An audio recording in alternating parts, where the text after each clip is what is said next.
Hello, North Tahoe physics students. Yet again, we are here for what I hope to be a short video lecture on the basics of circuit analysis. We're just going to take a look at how to analyze a simple series, and a simple parallel circuit.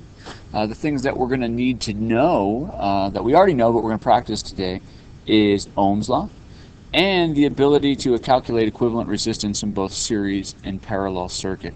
Remember, Ohm's law, you can write it. It's an equation. You can write it a couple different ways, but I think it makes the most sense when we write it. I, the current measured in amps, can be determined by the potential difference. That's delta V, a change in potential, which we call voltage, and then divided by the resistance of the material that we're running the current through. And how do we find then the resistance?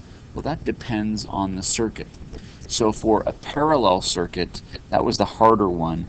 We have this idea of equivalent resistance equaling 1 over the sum of 1 over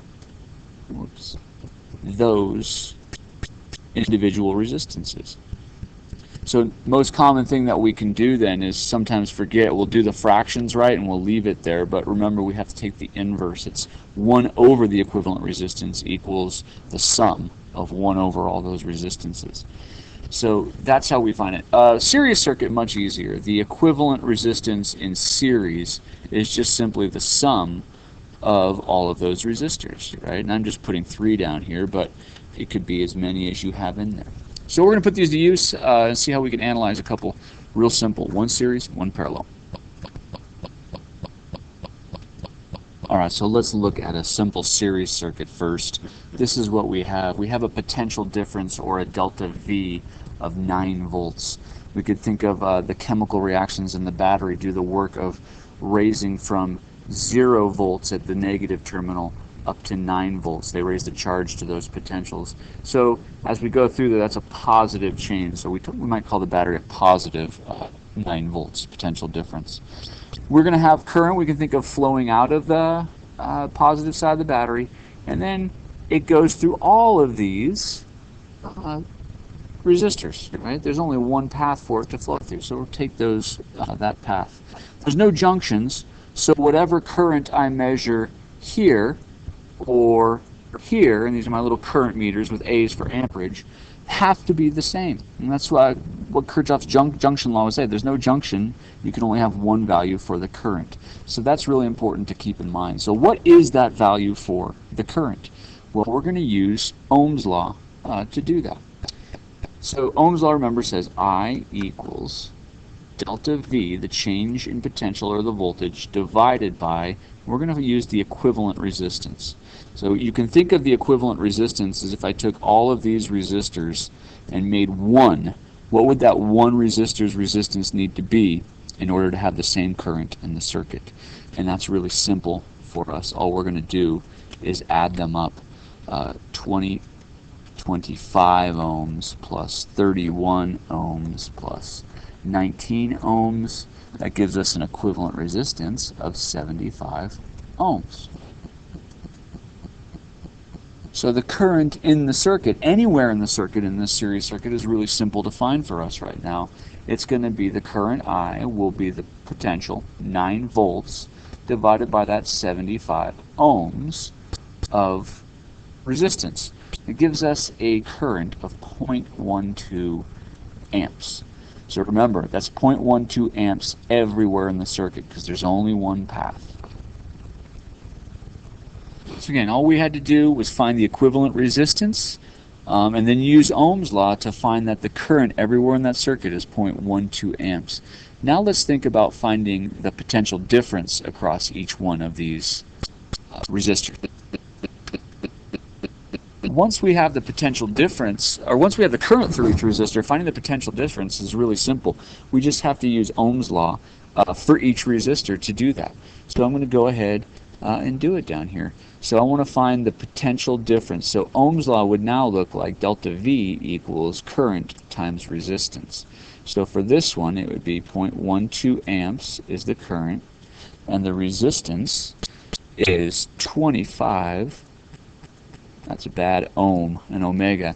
25 omega So the voltage drop, or the change in potential for this one, would be 3 volts. We do the 31. It's going to be the same thing. Same equation anyways. We have 0.12 amps, same current going through it, 31 ohms of resistance.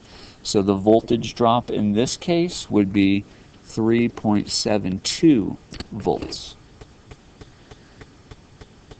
And finally, we will do the last one right here. Again, 0.12 amps going through that resistor, and our resistance is 19 ohms. So I find when I put that in there, I get 2.28 volts across that one. So let's check and make sure that is correct. According to Kirchhoff's loop law, says that the change in voltage across any loop or through any loop needs to be 0. So the battery raises our potential of a charge a positive 9 volts. Remember, this is 0, and that's a 9-volt potential at terminals of the battery. So as we go through or across the 25 ohm resistor, we come closer to 0 volts by 3 volts. So you might think of that as a drop of 3 volts. We come across the 31 ohm resistor, we drop 3.72 volts, and we come across the 19 ohm resistor and we drop 2.28 volts. So if I add all of these voltages up, right, they should come to 9 volts, and indeed they do. So the sum of the voltages across the resistor in series equals the voltage of the battery. Okay, so let's take a look then at a parallel circuit. And again, the first step usually is always finding the equivalent resistance. If I think about replacing all 3 of these resistors that are wired in parallel with one, what would it need to be? What would that resistor need to have, the resistance be, to have the same total current in there?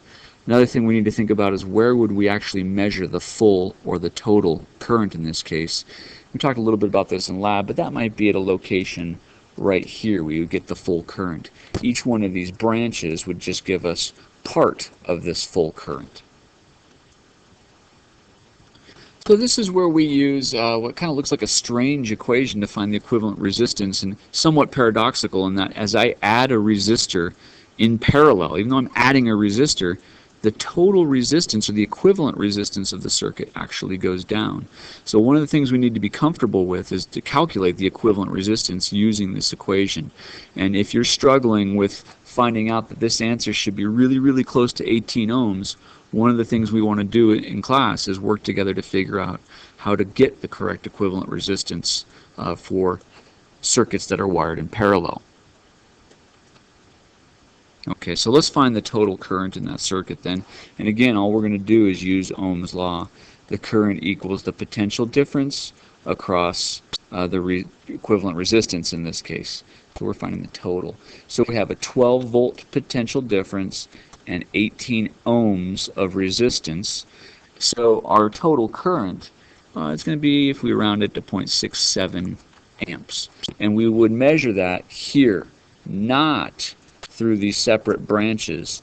We're going to do that next, figure out how much current is going through each one of those branches. So in the series circuit, all of the current through each resistor had to be the same. There's only one path. And we had to use Ohm's law to calculate the potential difference across each resistor. For a parallel, it's kind of the opposite. If you think of maybe this wire from the 12 volt as just being an extension of the positive terminal, and this wire from the bottom or the negative terminal of the 12 volt battery as being an extension of the negative terminal, then it becomes kind of a little more obvious to see that each one of these resistors is wired across a 12 volt potential. So what that means is now we can use Ohm's law for each resistor to calculate the current through it, and that's exactly what we're going to do here.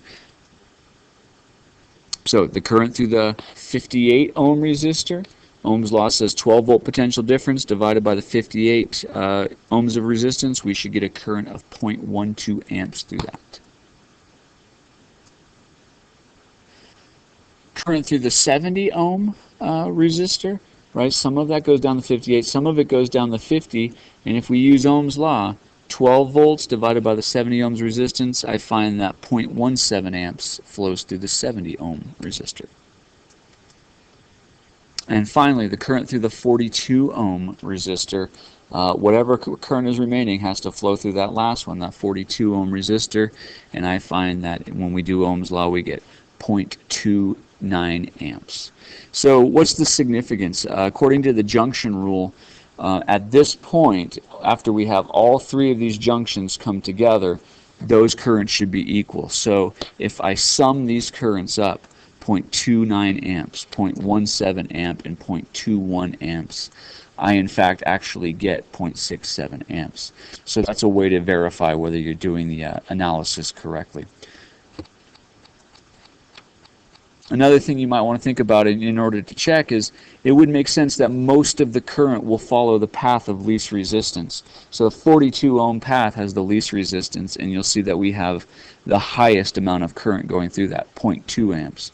The least amount of current should follow the path of highest resistance. So the 70 ohm resistor should have the lowest amount of current running through it, and in fact it does. 0.17 amps travels through that.